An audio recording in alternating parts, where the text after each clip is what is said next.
तो ये कहानी शुरू होता है दिल्ली एयरपोर्ट से। 3-4 5 घंटा सोया। सोने के बाद फिर से सुबह कोई निकलना है अपने को, तो चलिए मिलते हैं आगे। So that's it, guys. So the thing is revealed. We were traveling from Delhi. So अभी देखो मैडम को पूरा एक्साइटेड है, पूरा रात भर सोया, कम से कम 4-5 घंटा सोया होगा। क्या बोलते हो? अभी देखो बोल रहे हैं कि मैं घूर रहा था। आप लोग कमेंट सेक्शन में बोलो यार, कौन घूर सकता है? मैं कभी नहीं घूर रहा था, आराम से सोता हूँ मैं। बड़ा होता है वही घूरता है। झूठ है ये।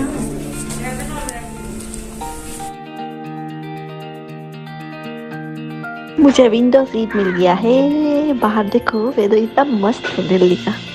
ठीक है यार, आपके लिए विंडो सीट क्यों ना दे सकते हैं? लाइव हाजिर है। जहाज़ निकलने के लिए रेडी है। अपनी कुर्सी की सीटें सीधी कर ले और सीट बेल्ट टाइट से बांध ले, क्योंकि ये वीडियो कुछ अलग ही बनने वाला है। अपना नसीब है कि ऐसा सनराइज देखने को मिल रहा है। लोग नीचे से देखता है सनराइज, हम लोग ऊपर से इतना फीट ऊपर आके।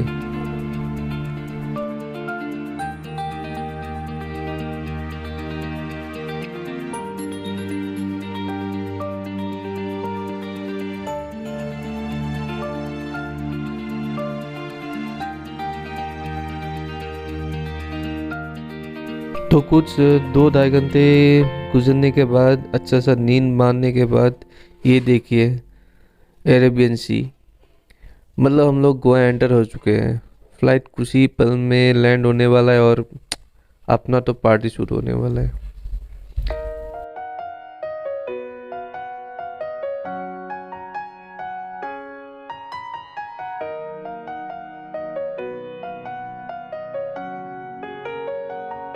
हालांकि बहुत ही एयरपोर्ट प्राइवेटाइज हो गए हैं, पर गोवा एयरपोर्ट अभी भी एयरपोर्ट अथॉरिटी ऑफ इंडिया के अंदर ही है, और ये मेनली आपका कमर्शियल हब और इंडियन नेवी के लिए यूज़ होता है। वैसे एयरपोर्ट का नाम देवोलीम इंटरनेशनल एयरपोर्ट है, और ये कुछ आपका 4 किलोमीटर आसपास में ही है आपका जो गोवा का सिटी वेस्को दा गामा, और जो कैपिटल है इन लोगों का ये शायद पणजी में, if I am not wrong. और पणजी में कुछ 30 किलोमीटर के आसपास में ही है एयरपोर्ट के।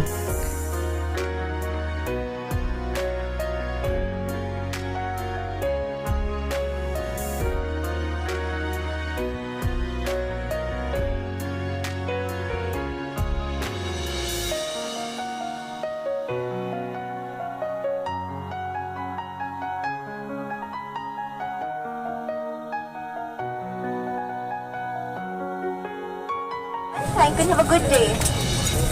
Reached Goa, go go Goa.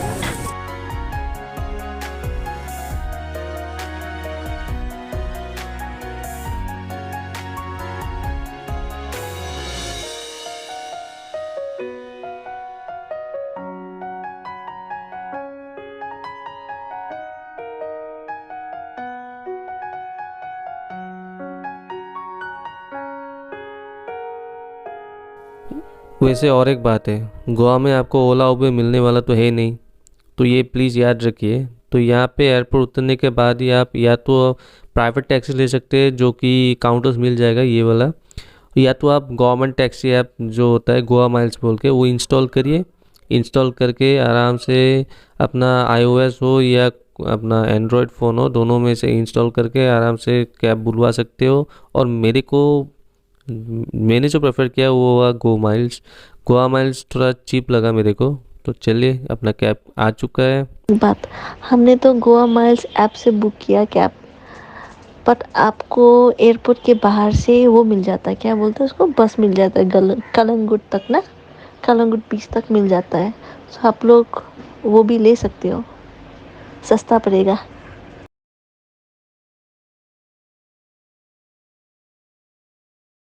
2 hours later. तो एयरपोर्ट से कब होटल पहुंच गया मुझे तो कुछ याद ही नहीं है। प्रीति होश में थी, मैं तो फिर से सो गया क्योंकि रात को अच्छे से नींद नहीं हुआ था। तो अपना होटल तो पहुंच गया है, चेक इन कर लिया।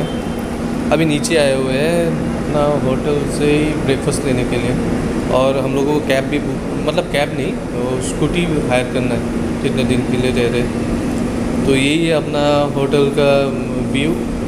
ये होटल हम लोगों ने बुक किया था booking.com से, टैमरिंड होटल बोल के, अंजुना के बगल में ही है। चलिए अंदर जाके देखते हैं अपना रूम कैसा है। तो ऐसे ही नॉर्मली जैसे रहता है और होटल में टीवी, फिर आपका कबर्ड दिया हुआ है क्लोथ्स के लिए, वो आपका वॉशरूम। तो वॉशरूम थोड़ा सा गंदा के रखा है तो अभी दिखाएंगे नहीं। तो अपना बेड ऐसे बना के दिया है ये लोग। काफ़ी रीज़नेबल है प्राइस। हम लोगों को पड़ा था कुछ 1900 पर डे के हिसाब से, तो मेरे हिसाब से तो वो ठीक ठाक ही है। तो हम लोग ग्राउंड फ्लोर में ही रूम मिला है, तो सामने अपना स्विमिंग पूल, यहाँ आके बाहर बैठ भी सकते हैं, चिल कर सकते हैं।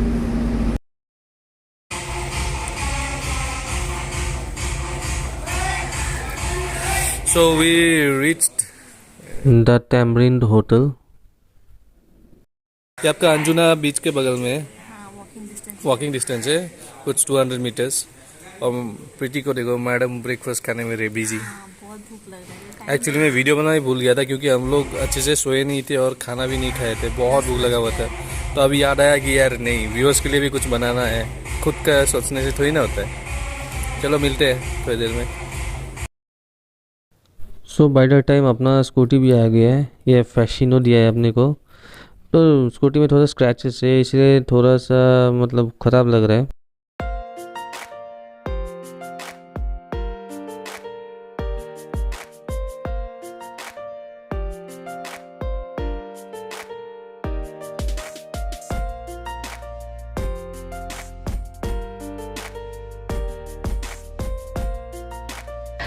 सो हियर वी आर।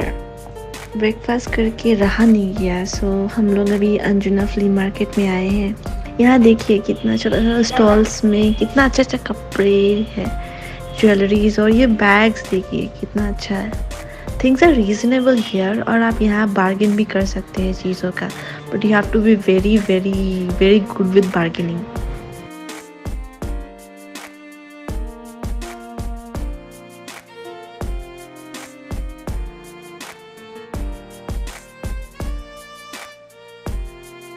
तो फ्ली मार्केट तो देख लिया आप लोगों ने। तो बाइक बीच में जाने के लिए बाइक का पार्किंग यहाँ पे रखा हुआ है। तो यही है आपका पार्किंग, जो कि 20 रुपीज़ पर व्हीकल चार्ज होता है। तो हम लोगों ने भी यहाँ पे पार्क कर दिया गाड़ी। तो अभी निकलते हैं बीच के लिए थोड़ा आगे जाके। और यहाँ पे हर जगह आपको टैटू पार्लर्स तो मिल ही जाएगा, गोवा में कहीं भी जाओगे। तो यही कुछ तो सामने बीच के सामने ही आपका बेनवीटा वो सर्च काइंड ऑफ थिंग है। तो एग्जैक्टली आइडिया नहीं है मुझे, पर मुझे तो सर्च जैसा ही लग रहा है। तो यहाँ से स्टार्ट होता है आपका सी बीच, जो कि अंजुना नाम दिया गया है। बहुत पुराना बीच है ये। तो यहाँ पे आके आपको हर एक जगह पे सैक्स मिल जाएगा। ये आपका छोटा सा एक ब्रिज बना के रखा हुआ है बीच में जाने के लिए। सही है। लोग देखिए यार, पूरा भीड़ है। अभी दोपहर का टाइम है, कुछ कितना बज गया, 3:30 बजे। लोग मतलब या तो लंच कर रहे हैं यहाँ पे आके बीच में, या तो एंजॉय कर रहे हैं, क्योंकि गर्मी भी बहुत ज़्यादा है यहाँ पे।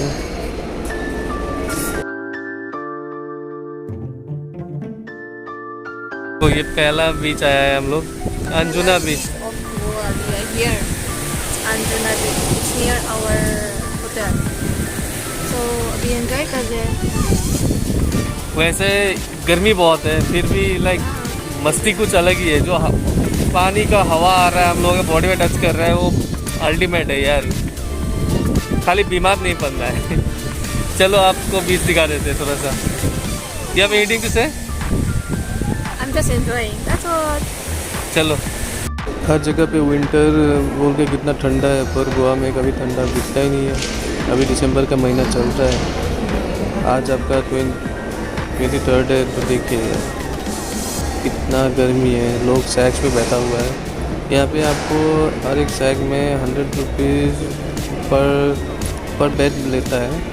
अगर आपने वहाँ पे खाना वाना खा लिया तो वो बेड का चार्जेस कुछ नहीं लेता, और खाना भी इतना मतलब कॉस्टली नहीं है, पूरा रिजनेबल है। तो चलिए हम लोग भी थोड़ा मस्ती करते हैं।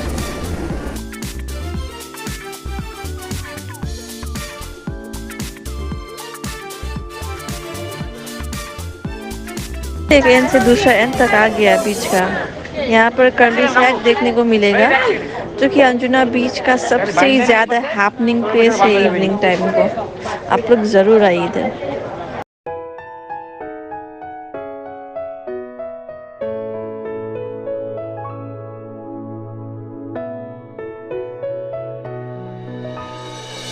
और अगर वीडियो अच्छा लगा तो प्लीज़ लाइक करिए, शेयर करिए और कमेंट करना मत भूलिए। और जो नए हैं प्लीज़ सब्सक्राइब करना।